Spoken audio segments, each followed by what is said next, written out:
Can everyone hear me? We're good? Yes. Good. So, today we are going to talk about hindrances. Today is what Bhante would call the first day blues or the second day blues, because it's the time when you're going to be met with a lot of different kinds of distractions, maybe a lot of sloth and torpor, maybe a lot of restlessness, whatever it might be.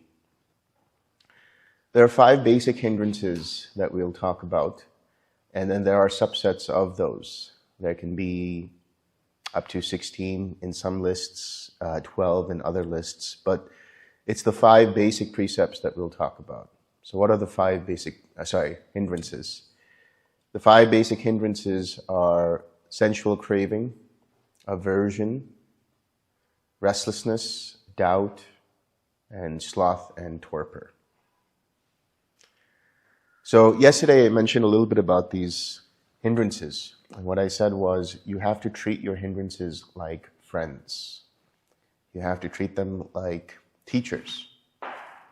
Because the hindrances shed light on your sources of attachment or aversion. And how you decide to respond to those hindrances will determine the success in your meditation. If you continue to fight with the hindrance, if you continue to try to suppress and push down the hindrance, that will only cause you more pain and suffering. There's a way in which one practices that you do suppress the hindrances. You do your best to become one-pointed in your concentration. And you do everything you can to stay with the object while pushing down any distractions. And for a while in the meditation, it seems like everything is going well. The mind is very quiet and it's starting to experience jhanas. It's starting to experience joy. It's starting to experience calmness. It's starting to experience more clarity. Everything is very quiet and, just very, not relaxed, but blissful. And that might last for a few hours. You might notice that after you come out of that sit, your mind becomes very quiet, very blissful, and you feel euphoric even. But then that wanes and fades away. And when you're met with some kind of event or situation or person that causes you to crave or have aversion towards, then all of those hindrances come up again. Right?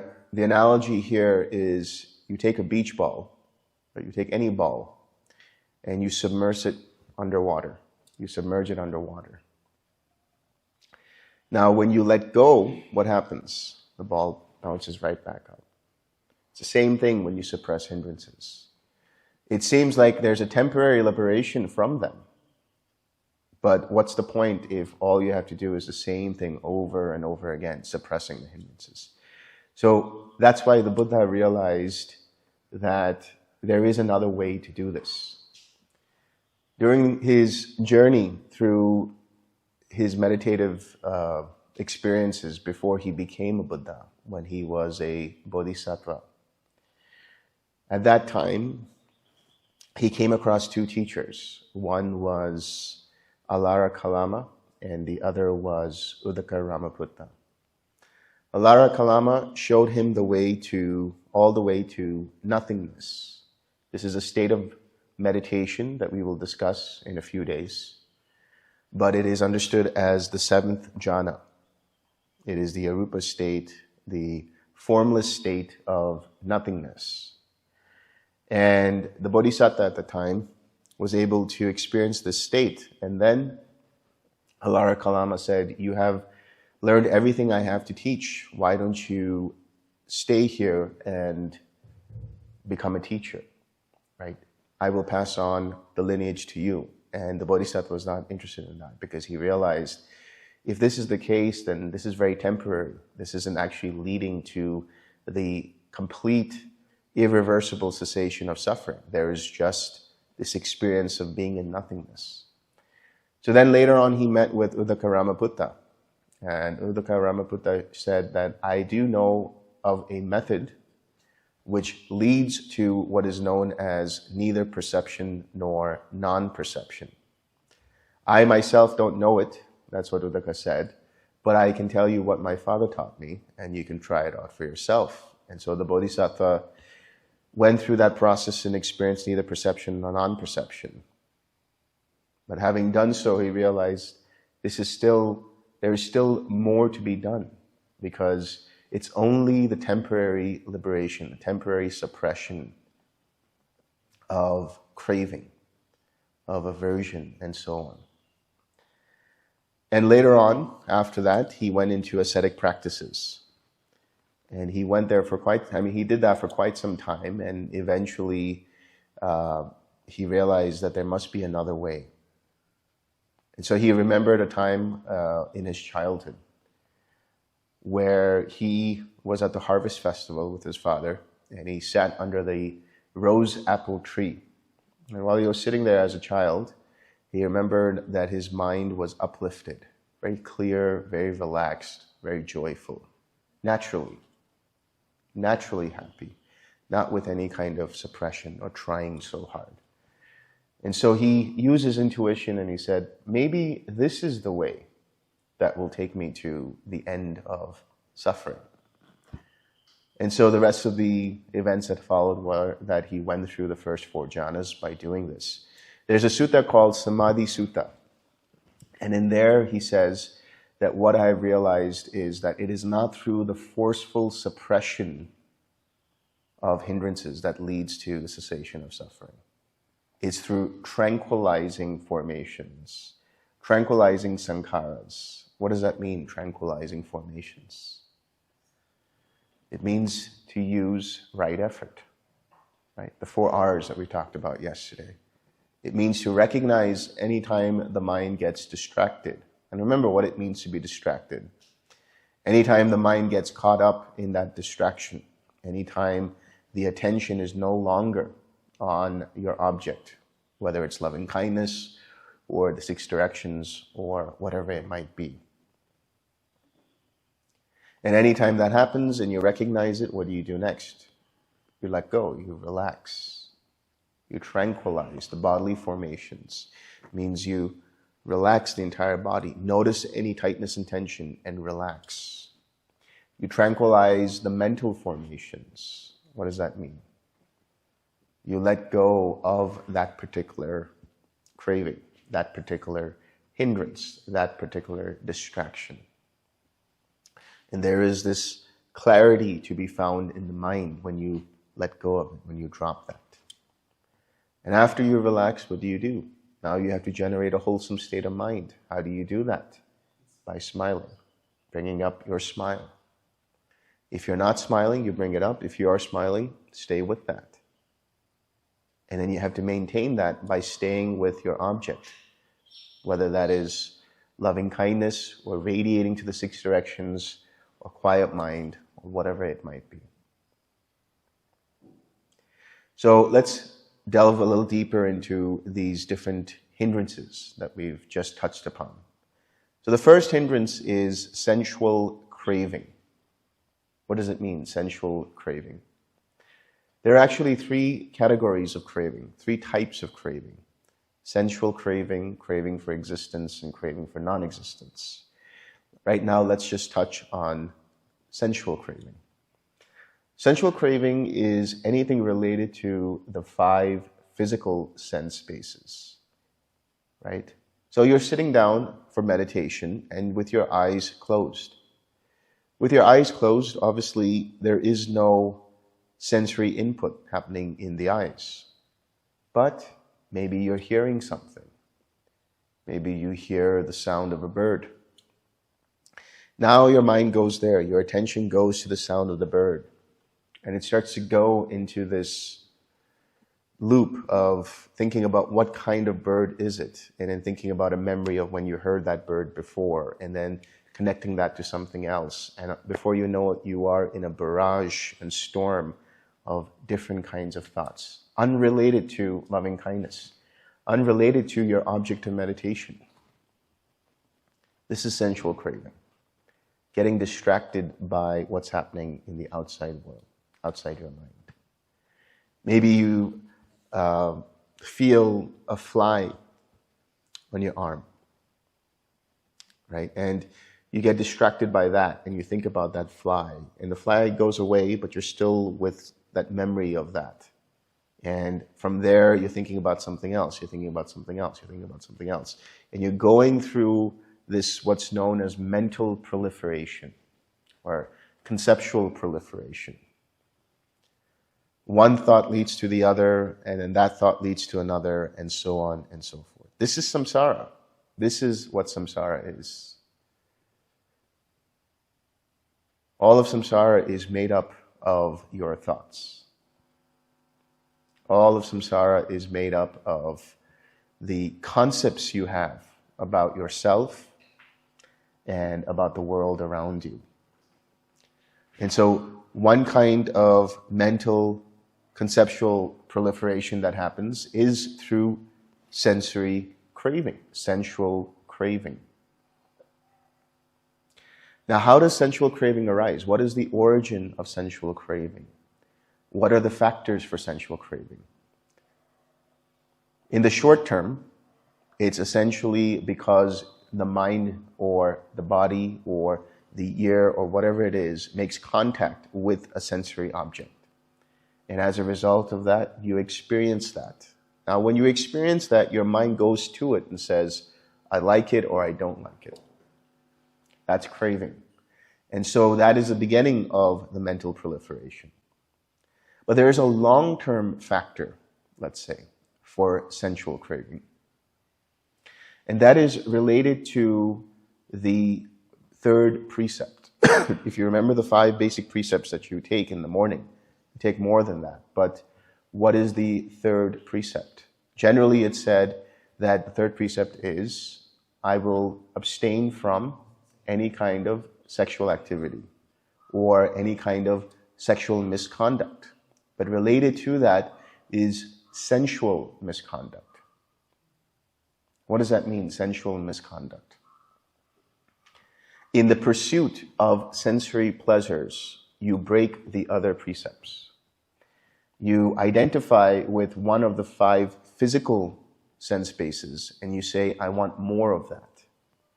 And the more you act on that, the more your intentions are rooted in that, that will cultivate that hindrance of sensual desire, of sensual craving. So this practice, as I've said yesterday, it's not just about sitting. You have to be able to use the 4 R's, the 4 right efforts, whenever you notice any of these hindrances arising, whether you're eating your food, taking a shower, going for a walk, writing, sending an email, driving, whatever it might be. Notice what is going on in your mind. This is what is known as sati sampajanya. What is sati? Here, this is the Pali word for the Sanskrit smriti. Smriti means memory, to recall, to remember. And in this context, that is what mindfulness is. Mindfulness is remembering to observe how mind's attention moves from one object to the other. In other words, you are aware of your mental movements. As soon as you have lacked any kind of awareness, as soon as there is a slip in your attention, then distractions can come in. Then distractions can seep in, and now your mind starts to go in that direction. What is sampajanya? Sampajanya essentially means clear comprehension. That is the way I like to translate it. What are you comprehending? You are comprehending everything you're doing in that moment. If you are walking, you are walking. You know you are walking. If you are eating, you know you are eating. If you are tasting, you know you're tasting. If you are thinking, you know you're thinking. Now, some of you have done Vipassana, and that's part of the noting practice, right? Walking, thinking, and all that. That's just one aspect. When you are able to do that, and then bring in the relaxed step, then you're starting to establish right effort. Because the recognized step is part of that noting. You don't necessarily need to note in that way in your mind, verbally, thinking, speaking, whatever it is. You don't need to do that. As long as there is the bare awareness of what is going on, and you are aware of your mind's attention and where it is moving, then you are practicing sati sampajanya. Then you are practicing mindfulness and clear comprehension. That is how this is the equipment for samadhi, which we'll talk about in a few days. What is samadhi? Samadhi means the mind is unified and collected on its object of meditation. The unification of mind. So, when we talk about sensual desire, the long-term factor for that is anytime the mind indulges in sensual pleasures or pursues sensual pleasures with the intention of owning them, with the intention of holding on to them. And in that desire, in that obsession to hold on to them, the mind makes a decision to break the other precepts. That is sensual misconduct, which can lead to the hindrance of sensual desire. What about aversion? Aversion or hatred or ill will. In this practice, what we are doing is we are cultivating the factors of the Eightfold Path. I'll be talking about that later on. But just understand that when we talk about the factors of the Eightfold Path, we're also talking about right intention. So when we talk about right intention, it is threefold. Letting go, that's called nekkhamma, renouncing, letting go of sensual craving. The cultivation of non-ill will and non-cruelty. That starts through the cultivation of loving kindness and compassion. So how do you let go of ill will? You're doing it already. You are cultivating loving kindness, and by doing that, you are letting go bit by bit of any kind of ill will. But how does ill will manifest? Because there are degrees of ill will. There are degrees of aversion.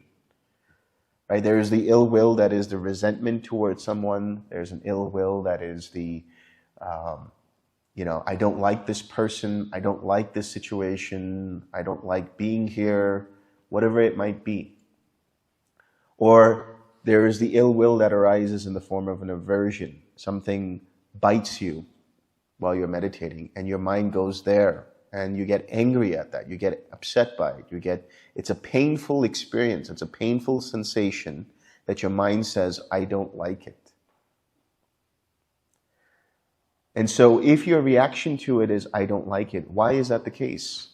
Because you've been habituated to react in that way. You've been habituated to respond to situations in that way.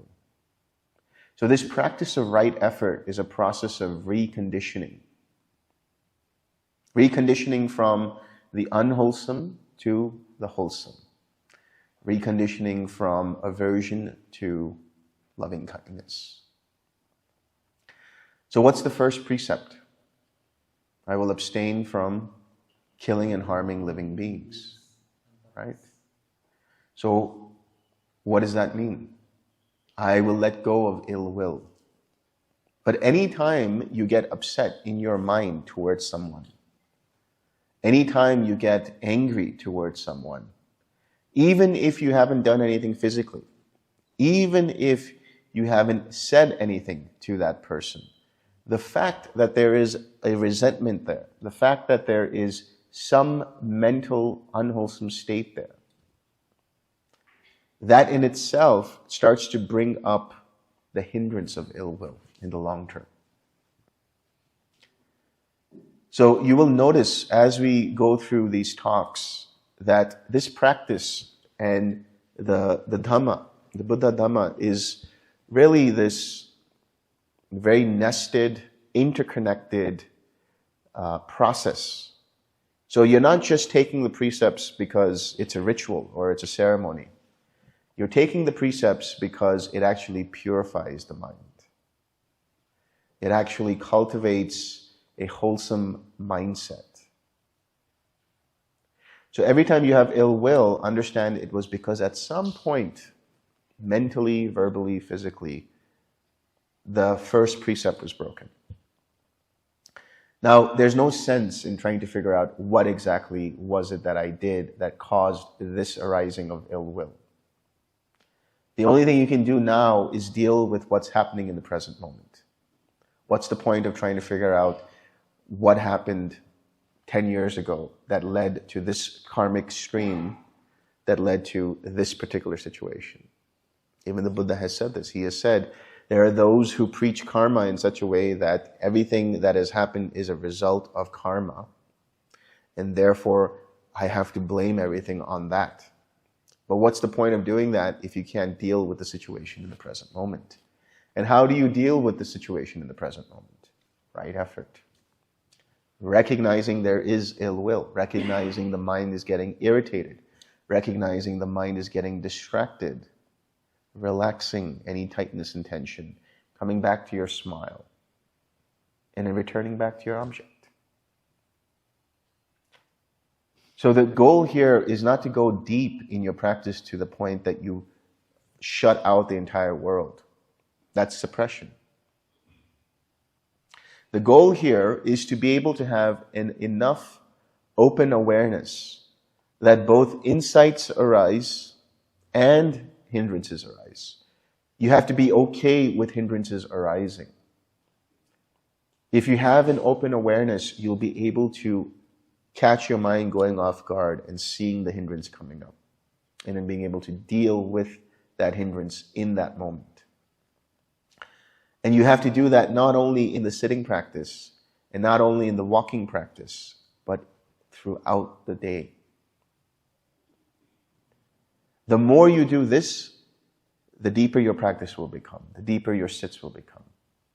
The more you're able to do this in the sits, the sharper your mindfulness is, the sharper your attention is in daily living. So that's ill will, aversion. Then we have what's known as restlessness and remorse. What is restlessness? Restlessness can be understood, as worry and regret. Worry. How does worry arise? Whenever you think about the future and you get caught up in whether this will happen or whether that will happen, will I succeed? How much money will I make this year? Will I land that job? Will I land that promotion? All of these things, they manifest as restlessness and anxiety and worry. What about remorse and regret?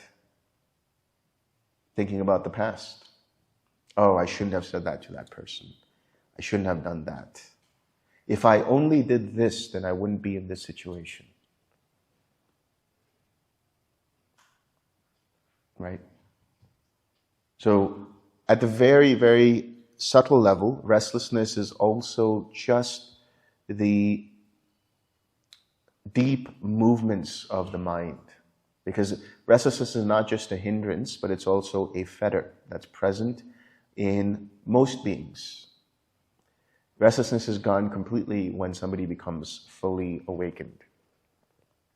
And so the way that it's been described, restlessness has been described as is wind-whipped water. Right? When you look at the ocean and you see the waves, the constant movement that's going on, that's restlessness. The constant stream of thoughts that are coming up, arising and passing away. If the mind starts to incline towards that, and starts to get caught up in that, then that's also restlessness. So far we've been connecting each of these hindrances with one of the precepts. They are interrelated with the precepts. So what is restlessness interrelated with?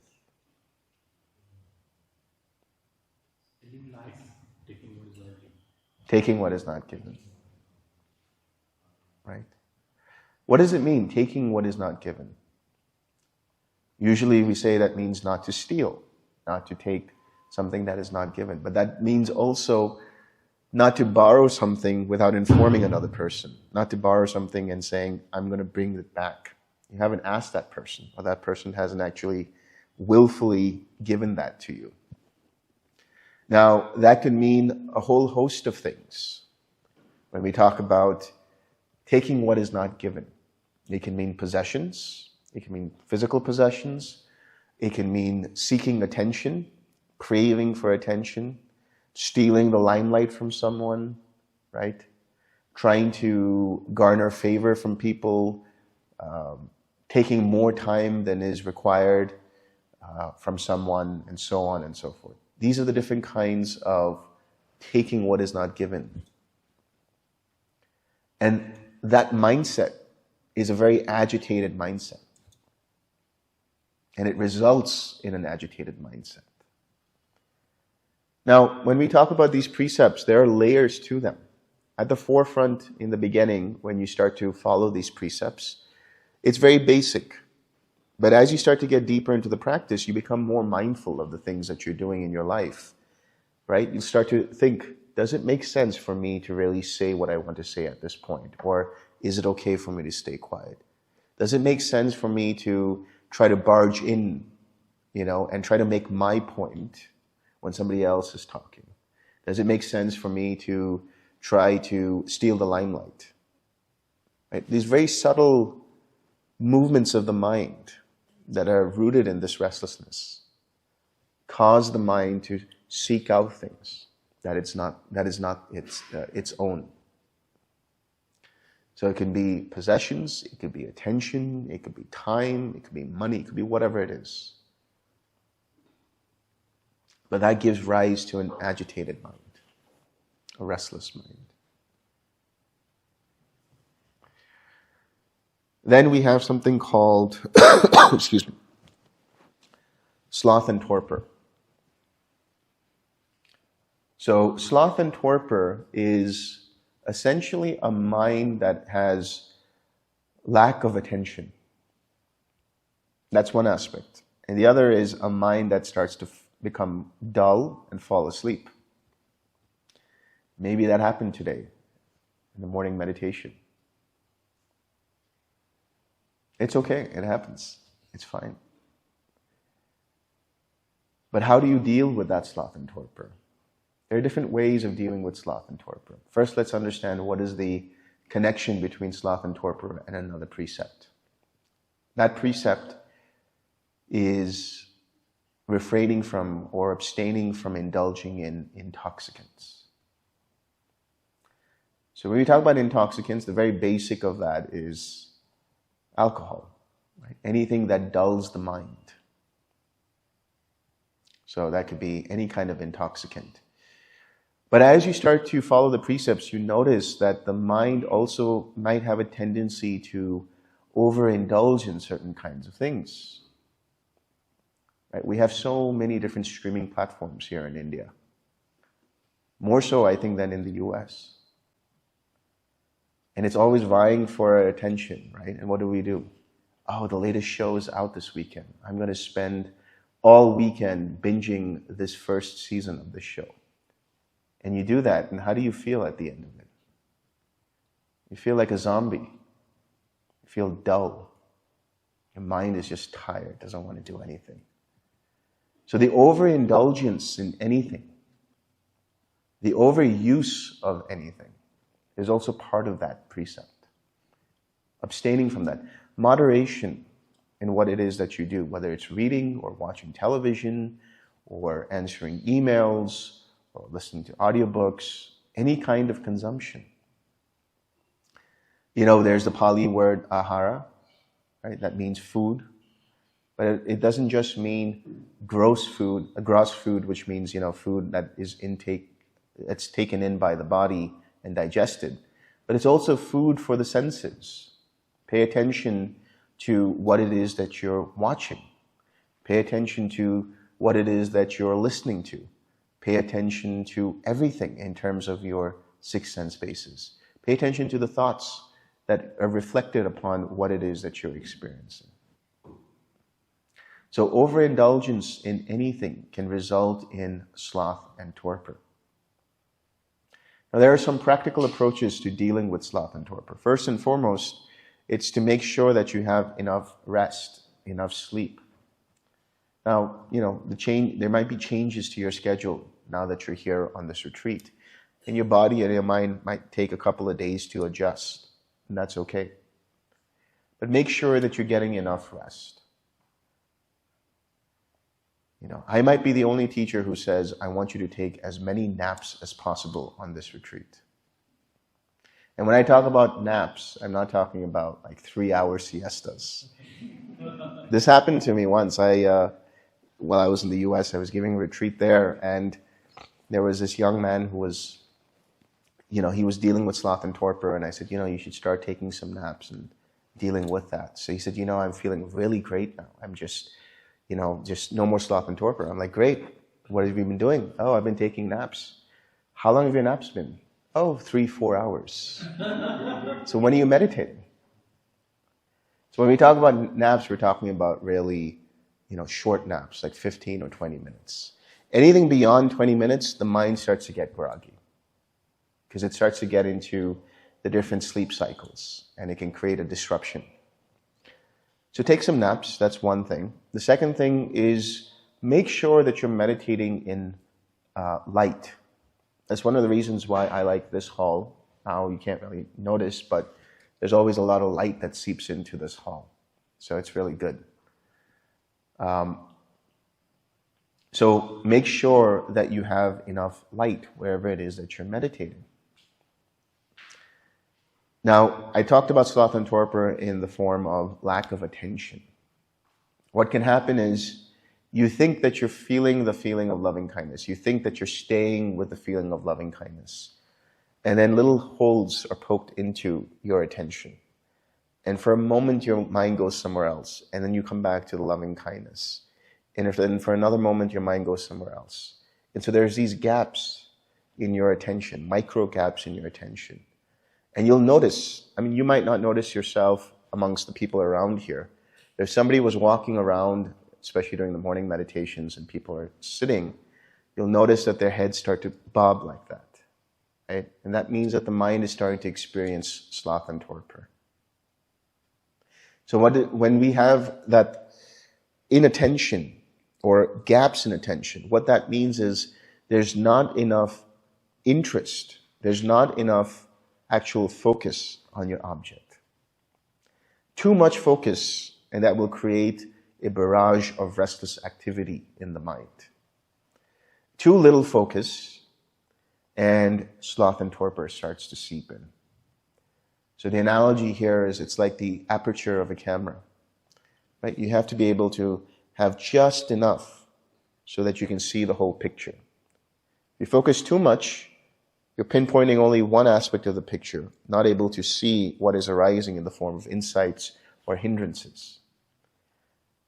Not enough focus, and the picture is not clear at all. It's fuzzy. Because of that, the mind loses interest, and then there's gaps in the attention. So how do you bring up this attention more?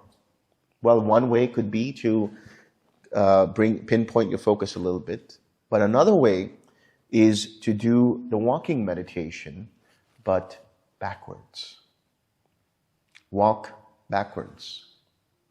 Because when you walk backwards, what happens? You are paying more attention to the steps that you're taking. You could walk you could walk forward in the forward direction without any attention at all. Your feet somehow know where they're going. But when you walk backwards, you're more careful.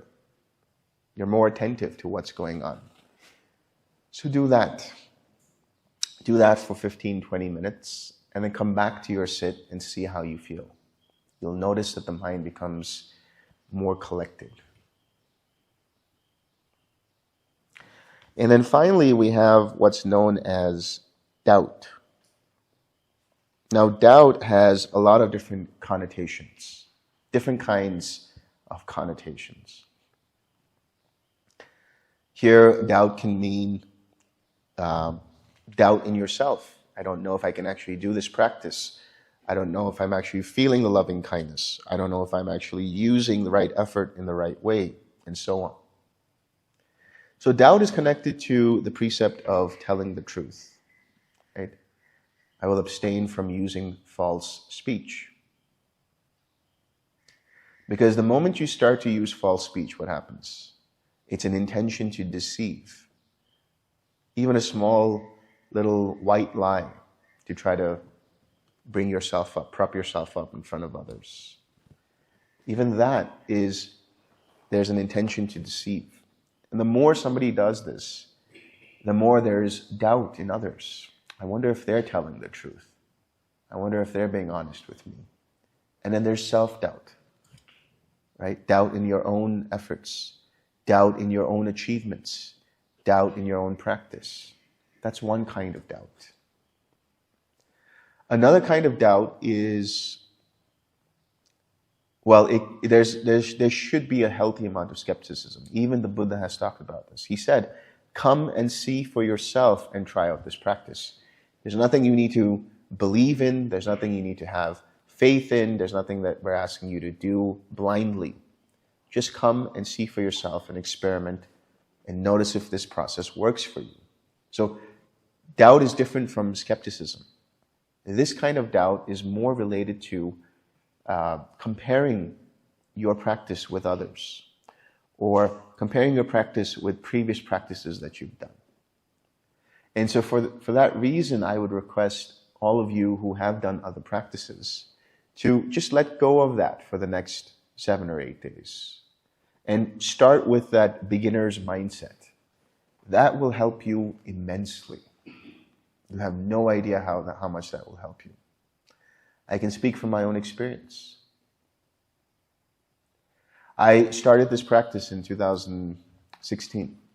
Prior to that, I had all kinds of experiences. I had done Kundalini yoga, I had done Tantra, I had done Kriya yoga, I had done Vedanta practice, excuse me, self-inquiry, all kinds of stuff.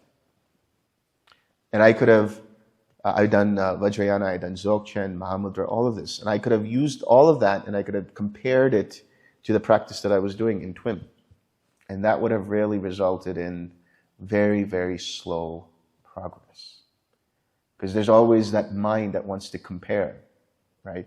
Or wants to say, well, in that practice it was this way. I wonder if I do adapt it in this way. Because in that practice, we were doing this. Maybe if I use that for this practice, it might be better. Trust me, it will not be better. If you just do this practice the way it's been shown to you, the way it's been usually applied, which is just noticing when your mind gets distracted, letting it go, coming back to the smile, returning back to the object. If you just do that, you will make progress. You will notice the different experiences of loving kindness and compassion and joy and equanimity coming up. You will start to notice that the mind gets deeper. You will start to notice that the mind establishes into the jhanas. So that's one kind of doubt, trying to always compare and contrast. Now, I've always had students like that. I mean, from the beginning of my teaching career, and the only thing you can do is just request them, let go of that. That's all you can do. And to the extent that the student can do that, to the extent that the practitioner can do that, is the extent of their success. And then there's another kind of doubt, which is confusion. Confusion about what is wholesome and unwholesome. Not knowing what kind of mental state the mind is in. Now, this could be brought on by sloth and torpor, where there's a lack of attention. That's one aspect. as it's known in Pali, ayoniso manasikara, improper attention, or lack of proper attention to the object. And so that can result in where the mind is confused about what state it's in. Am I actually feeling loving kindness? Am I feeling the first jhana? What am I experiencing? Right? Not knowing the difference between what is wholesome and what is unwholesome. Or what is beneficial and what is afflictive. How do you know the difference between the two? That which is beneficial, that which is wholesome, is that which causes rest and relaxation, that creates an open space in the mind and the heart. That which neither causes harm to self or to others. That is what is wholesome. And so what is the unwholesome? That which is constricting, that which causes tightness and tension in the body and the mind. That which is not beneficial, harmful to oneself and to others. So if you notice there's tightness and tension in mind and body while you're meditating, chances are you're trying too hard, or there's some kind of blockage there. There's some kind of hindrance there. Some kind of unwholesome state there.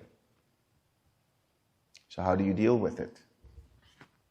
Recognize, relax, re-smile, and return. That's it. And you have to have the patience to do this. You have to have the patience to say, okay, not every sit is going to be the same. Some sits are going to be better than others. Some are going to be worse off. But no sit is terrible. Even if you've had to use right effort 100 times over 2 or 3 minutes, that is still making consistent effort towards sharper mindfulness. That is still making consistent effort towards letting go and experiencing a wholesome state of mind. There are two main things that people who do this practice have to deal with, or are generally dealing with. One is trying too hard, right? Whatever effort you think that you need to make, do that by half, and then make adjustments accordingly. There's a tendency to go gung-ho on this practice in the beginning. Like, if I just sit for this long and do as best as I can, with this very iron will kind of approach. Sure, you might experience bliss and stuff, but chances are you're suppressing the hindrances, and it's not letting you experience wisdom.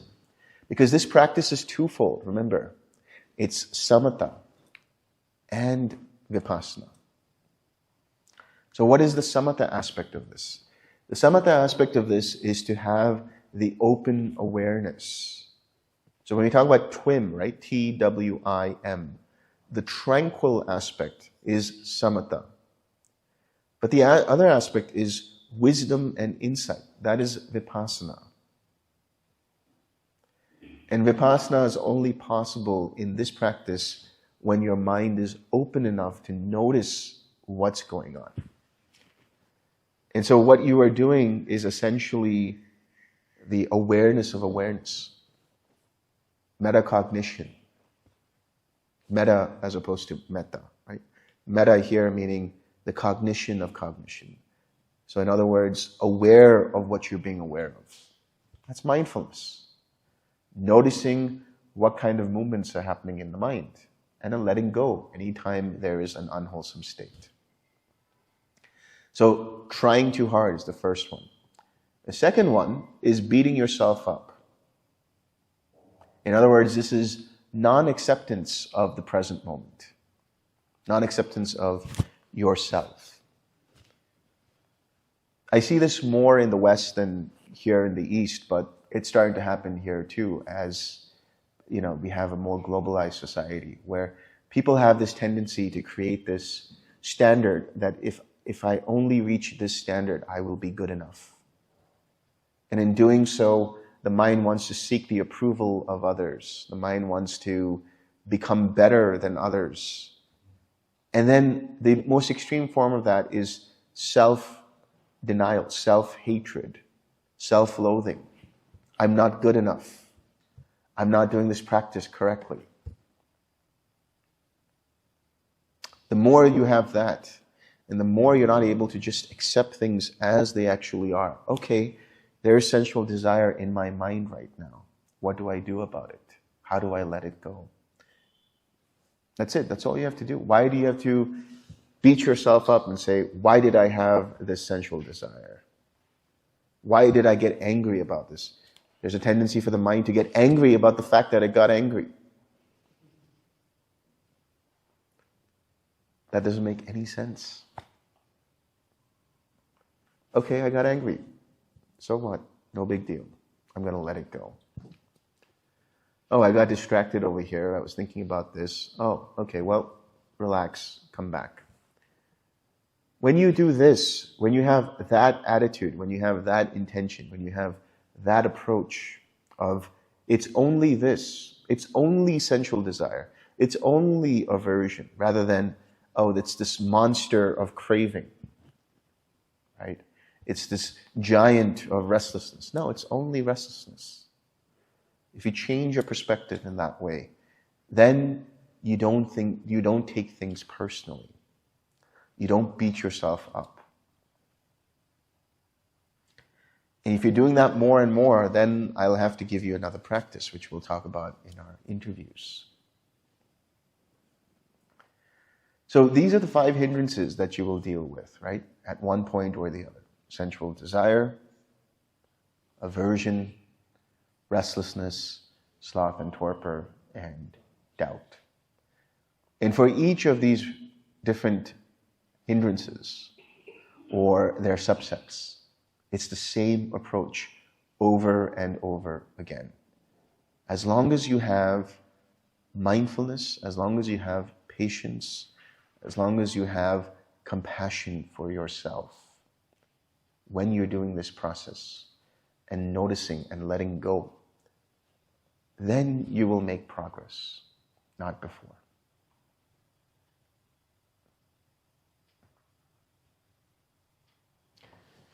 Any questions? Yeah. Why haven't you removed the release step? Because in recognizing and going to the relaxed step, you are releasing. It's a little redundant. Relax and release. See, what does it mean to release? When you recognize that you're distracted, the release is taking your attention away from the distraction and coming to the relaxed step. So by relaxing, you are essentially releasing as well.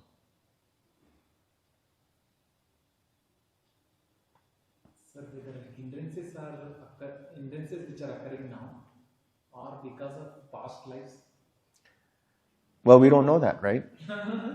It could be because of a past life, it could be because of past choices, it could be because of whatever it is.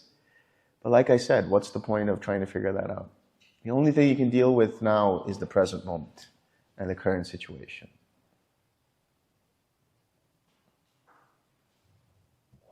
But the current situation is according to the past karma. Maybe. Maybe not. Dealing now is Huh? the present. What we're dealing with now is the present. But can we really say everything is karma? Can we say for a fact, with true vision and knowledge, that everything is karma? Or are we saying it because we've read it? You know, the Buddha has talked about this. There's a sutta called the Molya Sivaka Sutta. And in that, the Buddha says that there are those who say that everything that arises is due to karma. But then he also says, karma is just one aspect. There are other factors too. Karma in terms of the choices we've made in the past, but there's other factors like the environment or the climate. We have no control over that. The socioeconomic situation, we have no control over that. The health that we have no real control over what happens. I mean, look at me, I'm dealing with this cough, right? Is it because I did something? Is it because of something happened? I can't tell you. I mean, what's the point in trying to figure out how did this cold arise? Why am I coughing now? The only thing I can deal with is, what do I do with this cough? How do I deal with it in this moment? So, sickness and health and different imbalances in the body are other factors, not associated with karma necessarily. Accidents can happen, right? You're going down the road and you bump into someone, you didn't intend to bump into them, and they didn't intend to bump into you, but it happened.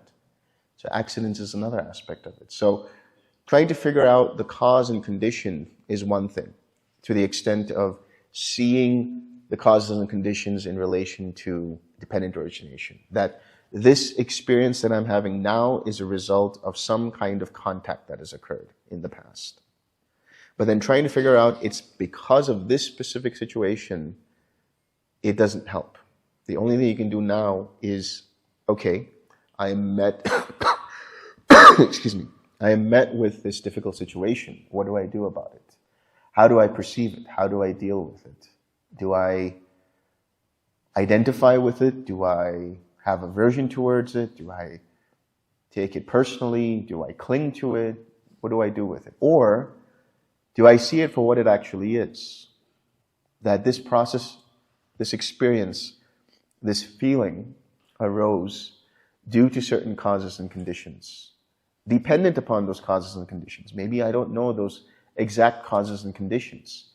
But knowing for a fact whatever arose is dependent upon causes and conditions, then I know that whatever is being experienced right now is actually impermanent. And if it is impermanent, then trying to hold on to it will only lead to more suffering, will only lead to more dukkha, because I am taking it personally.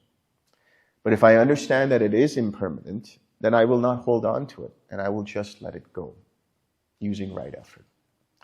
That is how you deal with any situation which is bringing up craving, which is bringing up clinging, which is bringing up any kind of aversion, any of the hindrances.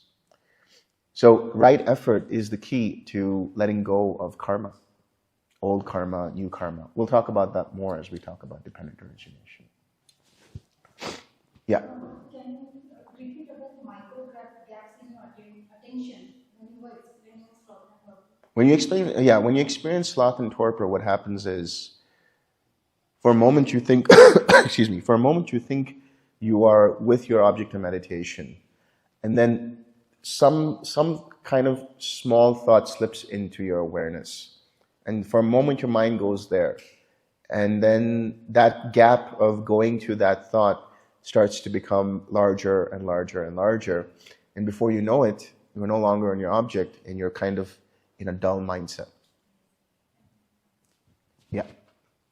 For the moment, then if you notice that there was a small gap in your attention to use the 4 Rs. Yeah, notice that, and then bring a little bit more focus on your object. Yeah. Please elaborate more about the object of meditations. So here in this case, we're using Brahma Viharas, we're using loving kindness, right? Or we're doing the radiating to the 6 directions. That's the general object that we'll be using. Later on, as you progress, you'll be using the quiet mind. The quiet mind. That'll happen naturally. You don't get to choose your object in the beginning. The only object you use is loving kindness. And as you transition through the practice, when you have interviews with me, I will tell you, okay, this is what you're experiencing now. Now you change your object. So that's going to happen. What's that? What are the ways to focus on the object of meditation?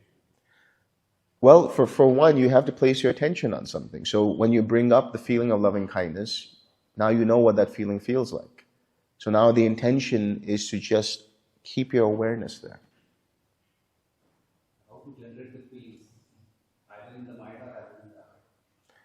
Well, you use either statements like, may I be happy, may I be well, may I be free of suffering, or you use a gratitude practice, or you use a wholesome image, a wholesome memory, right? And that brings up a smile on your face that starts to bring up that warmth in your heart, and then your awareness rests in that feeling.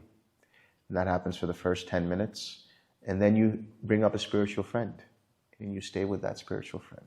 How we would differentiate between the feeling either in the heart or either in the mind? So if you're starting out, you only stay in the heart. That's all you do. You just stay in the heart. If you're starting out. You just said that you don't get to choose your object of meditation initially.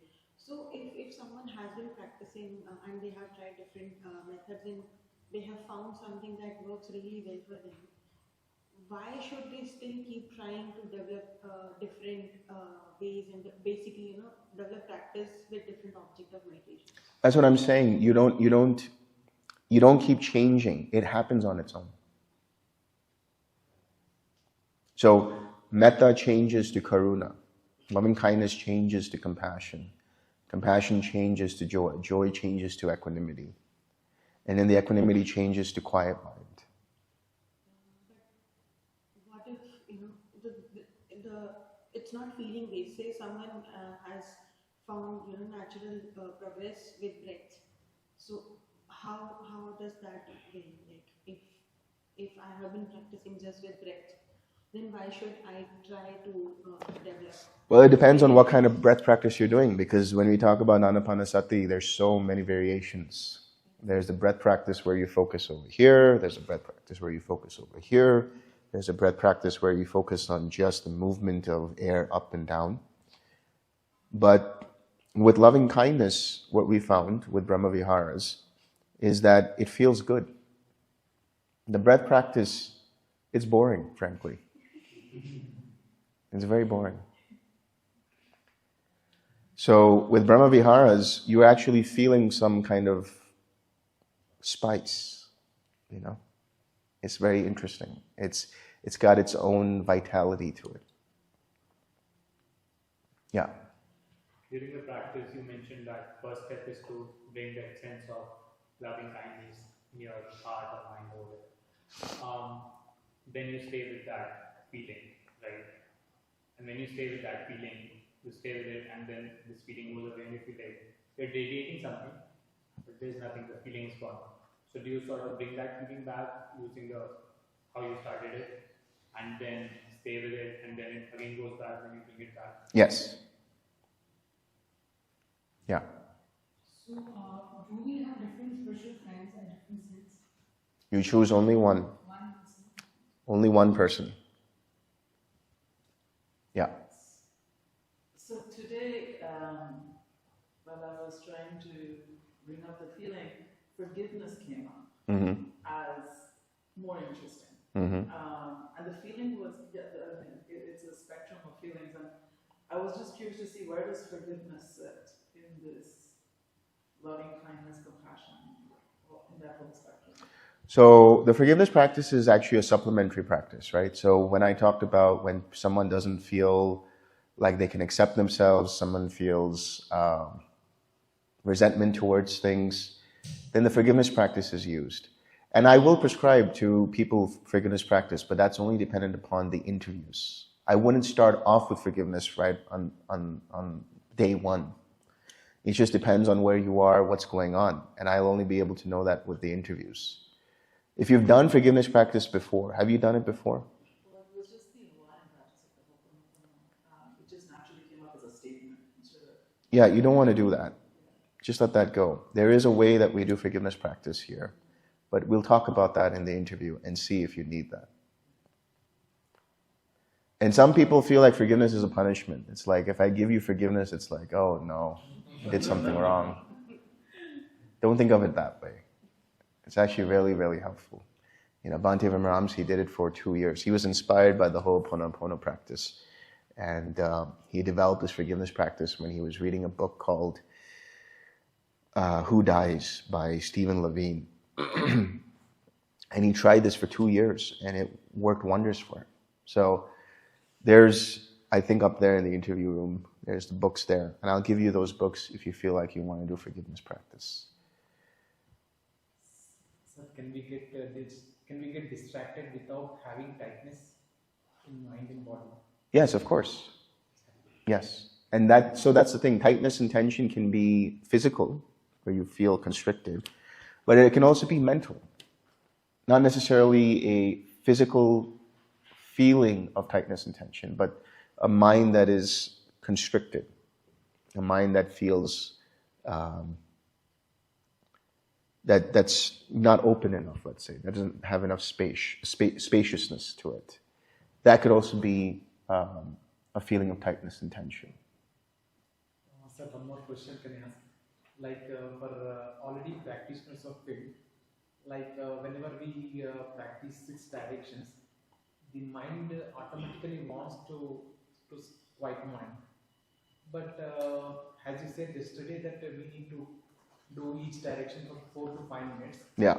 Like here we are bringing some energy to it, like we are intentionally radiating. Yes. Yes, that's what you have to do. Because you always need to start with some kind of balancing effort. And I'll talk about that tomorrow when I talk about the enlightenment factors. It's very important to have some amount of energy in the beginning of the practice so that your mind becomes more stable, because the energy leads to further unification and collectedness of mind. If your mind just jumps directly into quietness or quiet mind, there's a tendency for that quiet mind to feel like it's quiet mind, but actually it's very surface level, and it's more of a dull mind than anything else. Yeah. So there is saying in Namma, I just got this one. So since mind is the forerunner of all evils or the good state, what is the role of heart? So when we talk about the feeling of loving kindness in the heart, it's all the same thing. Mind is everything from your head to your toe, and even beyond. Mind is samsara, samsara is mind. So it doesn't matter. Right now, when you talk about staying with the feeling of loving kindness in your heart, it's a way of speaking. Right? The experience, the psychosomatic feeling and experience is what's important. Because that's the only way your mind can remain collected on something. The more you try to stay in your head, the more speculative you will become, the more analytical. And too much analysis, you'll have analysis paralysis, right? You won't go beyond that. So start with the heart. It will graduate to the mind whenever it does. Yeah. Is it possible to have 2 hindrances at the same time for the individual experience? For example, today I was feeling that sloth and torpor and restlessness. Yeah. Would trigger. It can happen. You can have multiple hindrances at the same time, or what seems to be the same time. What happens is the mind goes back and forth between sloth and torpor and hindrances, but it's so fast that it feels like they're happening simultaneously. So what do you do with that? How do you deal with that? Because you have sloth and torpor at one end, and then you have restlessness on the one end, right? And you have to balance the mind in some way.